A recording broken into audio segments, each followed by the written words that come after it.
Hello प्रिय विद्यार्थी, आप कैसे हैं?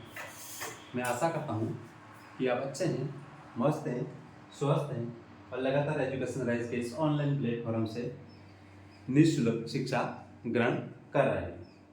अपन पढ़ रहे थे राजनीति विज्ञान क्लास 12। समकालीन विश्व में राजनीति विज्ञान का टॉपिक फर्स्ट था। उसके आज अपन पार्ट नंबर 3 पढ़ेंगे और अपन जो आपके राजनीति विज्ञान है इसका क्विक रिवीजन कर रहे हैं, ठीक है ना। आपको एग्जाम की दृष्टि से को ध्यान में रखते हुए एक बहुत ही फास्ट और एक अच्छे तरीके से नोट्स पैटर्न पर आपका रिवीजन करवाया जा रहा है।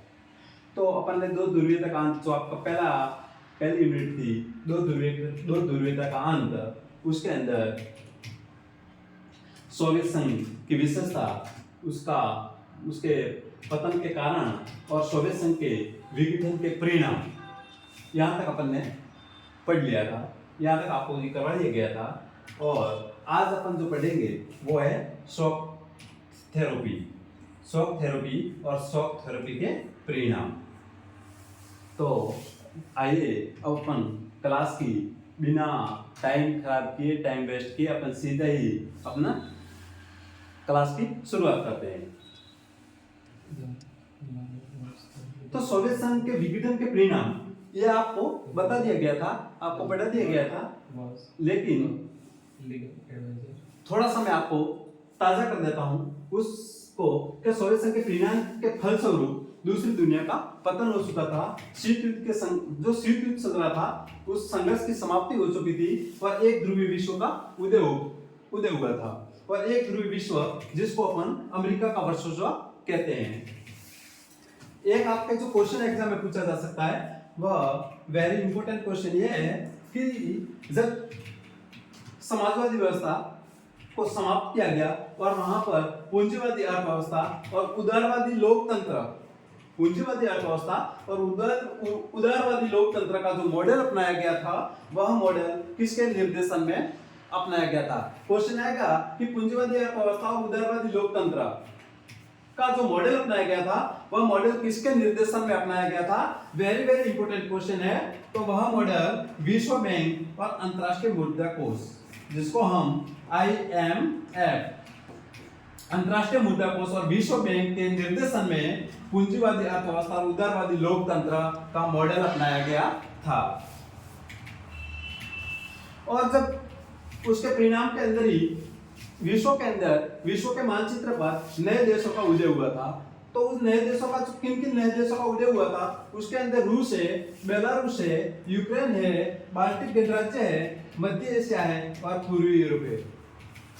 जब साम्यवादी व्यवस्था सोवियत संघ का विघटन हो गया था, उसके बाद जो विश्व का मानचित्र था, उस मानचित्र पर स्वतंत्र रूप से रूस, बेलारूस, यूक्रेन, बाल्टिक गणराज्य, मध्य एशिया और पूर्वी यूरोप, इन देशों का मानचित्र के रूप में, स्वतंत्र राष्ट्र के रूप में इन देशों का उदय हुआ था।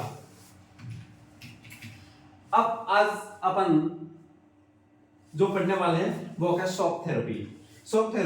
आपको एग्जाम में 1 नंबर का क्वेश्चन पूछा जाएगा कि शॉक थेरेपी का शाब्दिक अर्थ क्या है। जब 1 नंबर का क्वेश्चन पूछा जाता है तो सिर्फ आपको इतना लिखना है, वेरी इंपॉर्टेंट है, कि शॉक थेरेपी का शाब्दिक अर्थ आघात पहुंचाकर उपचार करना। शॉक का मतलब होता है दुख का मतलब दुख, ठीक है ना। तो जब अपन को चोट पहुंचाता है, दुख पहुंचाता है, तो अपन को आघात लगता है। आघात पहुंचाकर थेरेपी का मतलब होता है उपचार करना, ठीक है ना। अपन क्या होता है, कई बार हॉस्पिटलों में जाते हैं वगैरह, तो बाहर लिखा हुआ होता है थेरेपी का मतलब उपचार करना।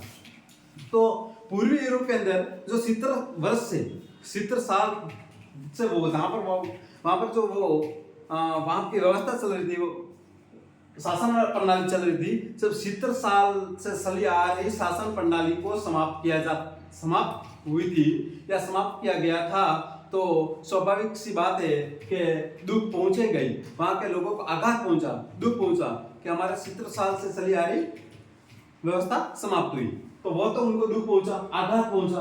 फिर जब वहां पूंजीवादी अर्थव्यवस्था अपनाई गई, उसके स्थान पर पूंजीवादी व्यवस्था अपनाई गई, पूंजीवादी अर्थव्यवस्था को अपनाकर उनका उपचार किया गया।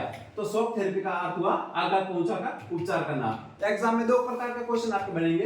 एग्जाम में आएगा शॉक थेरेपी का अर्थ लिखिए, एग्जाम में आएगा कि शॉक थेरेपी का अर्थ लिखिए, या एग्जाम में प्रश्न बढ़ेगा, अगर बड़ा प्रश्न बढ़ गया तो बढ़ेगा शॉक थेरेपी के परिणाम बताइए।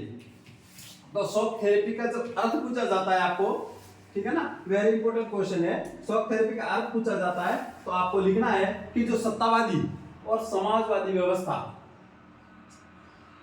पूर्वी यूरोप के अंदर वहां पर क्या था, सत्तावादी, और जो समाजवादी व्यवस्था थी वो वहां पे समाप्त हुई। तो समाजवादी व्यवस्था से, उस व्यवस्था से जो लोकतंत्रात्मक पूंजीवादी व्यवस्था तक के कष्टप्रद संक्रमण का जो काल था, ठीक है ना, वही शॉक थेरेपी था। मतलब सत्तावादी समाजवादी व्यवस्था जब समाप्त हुई और जो लोकतांत्रिक पूंजीवादी व्यवस्था शुरू हुई, उसके बीच का जो काल, जो कष्टप्रद समय रहा, ठीक है ना, उसके बीच जो संक्रमण कष्टप्रद समय रहा, वो उसी को अपन क्या कहते हैं, शॉक थेरेपी। तो राज्य नियंत्रित अर्थव्यवस्था के स्थान पर बाजारी अर्थव्यवस्था, साम्यवादी व्यवस्था, समाजवादी व्यवस्था, साम्यवादी व्यवस्था के अंदर क्या था, वहां की जो अर्थव्यवस्था थी उसका सारा जो संसाधन होता था वो राज्य नियंत्रित थी। वहां के जो अर्थव्यवस्था थी, वहां की जो बाजार था, उसके अंदर जो भी वस्तुएं उत्पादन की जा रही थी और उन वस्तुओं का जो वितरण किया जा रहा था, ठीक है ना, तो उस पर नियंत्रण किसका था, सरकार का था, वहां की सरकार का था। तो उसके स्थान पर बाजारी अर्थव्यवस्था, खुलापन, व्यक्ति विशेष का अधिकार, ठीक है ना, तो अर्थव्यवस्था जो पूंजीवादी मुक्त व्यापार, मतलब एक देश से दूसरे देश के साथ व्यापार, बाजारी अर्थव्यवस्था, खुलापन, वित्तीय खुलापन, ठीक है, मुद्रा का लेन देन, एक देश की मुद्रा के साथ दूसरे देश की मुद्रा का व्यापार, ठीक है ना, तो ये व्यापार को बढ़ावा दिया गया, इस तरह से व्यापार को बढ़ावा दिया गया, पूंजीवादी अर्थव्यवस्था अपनाई गई। और जो पूर्व सोवियत देश था, उसने जो पश्चिमी देशों की वहां की जो शासन प्रणाली थी उसको अपनाया गया, उसको अपनाया गया। और नेक्स्ट देखिए, अपन आगे बढ़ते हैं कि जो साम्यवादी प्रणाली थी ये समाप्त हुई और पूंजीवादी प्रणाली शुरू हुई। इसके बीच का जो संक्रमण काल, ठीक है ना, इसके बीच का जो ये संक्रमण काल था, इसको अपन शॉक थेरेपी कहते हैं। इसके परिणाम क्या हुए, ठीक है ना, इसके परिणाम, ये क्वेश्चन शॉक थेरेपी के परिणाम एग्जाम में आपके बड़ा क्वेश्चन बढ़ेगा, 4-5 नंबर का प्रश्न बढ़ेगा, तो बस आएगा कि शॉक थेरेपी के परिणाम लिखिए। और जब 1 नंबर का क्वेश्चन भी यहां से बढ़ेगा, देखिए शॉक थेरेपी से क्या परिणाम हुए थे, अर्थव्यवस्था तहस नहस हो गई थी, वहां की अर्थव्यवस्था तहस नहस हुई। वहां के लोगों को ये बताया गया था कि जब ये आपको पूंजीवादी अर्थव्यवस्था है, वो बहुत अच्छी अर्थव्यवस्था है, इसको अपनाया जाएगा तो आपको यहाँ की विकास होगा, ठीक है ना, तो ऐसा नहीं हो पाया था और वहां की अर्थव्यवस्था को उल्टा नुकसान हुआ था और वहां की अर्थव्यवस्था क्या हो गई थी, तहस नहस हो गई थी।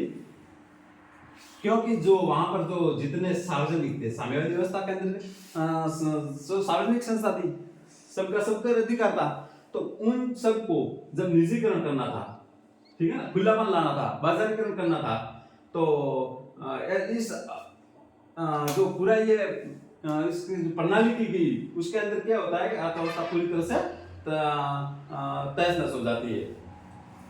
और वहां पर क्या हुआ था, जो सार्वजनिक जो भी उद्योग थे, ठीक है ना, तो जो भी सार्वजनिक उद्योग थे, उन सार्वजनिक उद्योगों का निजीकरण किया गया। वहां पर 90%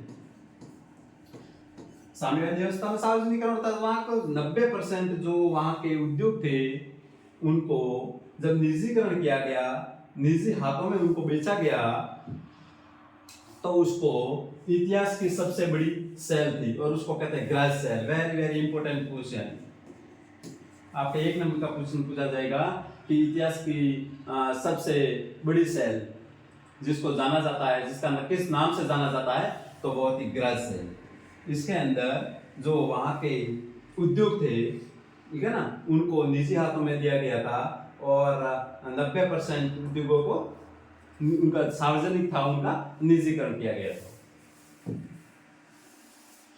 जब उनका निजीकरण किया गया, तो वहां पर क्या हुआ था, उस समय जो रूस की मुद्रा थी वो थी रूबल, ठीक है ना। रूसी मुद्रा का नाम बताइए, रूसी मुद्रा, तो वो थी रूबल। तो रूसी मुद्रा के अंदर गिरावट आई थी, और रूसी मुद्रा के अंदर गिरावट आने के कारण वहां पर मुद्रा स्फीति हुई थी, मतलब रुपए की कीमत घट गई थी, रुपए का अवमूल्यन हो गया था, और वहां पर भारी मात्रा में महंगाई बढ़ गई थी। जो वस्तु 20 रुपए मिल रही थी वह उसकी वो 150 के आसपास हो गई थी, ठीक है। तो मुद्रा का अवमूल्यन हुआ था। नेक्स्ट है सामूहिक खेती। साम्यवादी व्यवस्था के अंदर क्या होता था, सामूहिक खेती होती थी। तो जब वो सामूहिक खेती की प्रणाली को समाप्त किया गया, तो उस समय वहां पर खाद्य सुरक्षा का बहुत ही बड़ा संकट उत्पन्न हो गया। सामूहिक खेती के द्वारा वहां पर खाद्यान्न का उत्पादन कर लिया जाता था, और जब इस सामूहिक खेती प्रणाली को समाप्त किया गया, तो खाद्यान्न की सुरक्षा तो खतरे में पड़ गई, मतलब खाद्यान्न उत्पादन का विकट भयंकर संकट आ गया। और ऐसी स्थिति में वहां के देशों को दूसरे देशों से आयात करना पड़ा, और जो सकल घरेलू उत्पादन था वह घट गया था, ठीक है ना। उस देशों के अंदर जो सकल घरेलू उत्पादन था, वहां का जो उत्पादन था वह घट गया था, और वो 1999 में 1989 से भी कम उत्पादन रहा था। फिर समाज कल्याण की जो पुरानी व्यवस्था थी वह समाप्त हो चुकी थी। साम्यवादी व्यवस्था में समाज कल्याण मतलब राज्य है वो लोगों के हित में, लोगों की जो भी वहां की शासन प्रणाली होती है, लोगों को ध्यान में रखते हुए शिक्षा है, स्वास्थ्य है, ठीक है ना, तो लोक कल्याणकारी योजनाएं चलती है। तो ऐसी योजनाओं को वहां समाप्त किया गया, और वहां पर निजीकरण अपनाया गया। नेक्स्ट है लोकतांत्रिक संस्थाओं का निर्माण प्राथमिकता से नहीं किया गया। वहां जिन देशों के अंदर पूंजीवादी अर्थव्यवस्था अपनानी थी, साम्यवादी व्यवस्था समाप्त हो गई थी, तो वहां जो लोकतांत्रिक संस्था थी, ठीक है ना, लोकतांत्रिक संस्था जैसे न्याय व्यवस्थापिका है, कार्यपालिका है, न्यायपालिका है, ये लोकतांत्रिक संस्था है, उनका जो निर्माण करना था वो प्राथमिकता के साथ नहीं किया गया। आर्थिक संस्थाओं का तो निर्माण प्राथमिकता से किया गया, लेकिन लोकतांत्रिक संस्थाओं पर इतना ध्यान नहीं दिया गया, और उनका प्राथमिकता से नहीं किया गया। और बहुत ही जल्दी में क्या किया गया, वहां का जो संविधान का निर्माण कर दिया गया। उन देशों ने अपना संविधान है जो बहुत जल्दी में वहां पर अपना संविधान का निर्माण कर दिया गया। तो जब संविधान का वहां पर निर्माण कर दिया गया, तो वहां की जो कार्यपालिका थी, उस कार्यपालिका को ज्यादा शक्तियां दे दी गई, तो जब कार्यपालिका को ज्यादा शक्ति दे दी गई, तो वह राष्ट्रपति था वह शक्तिशाली हो गया।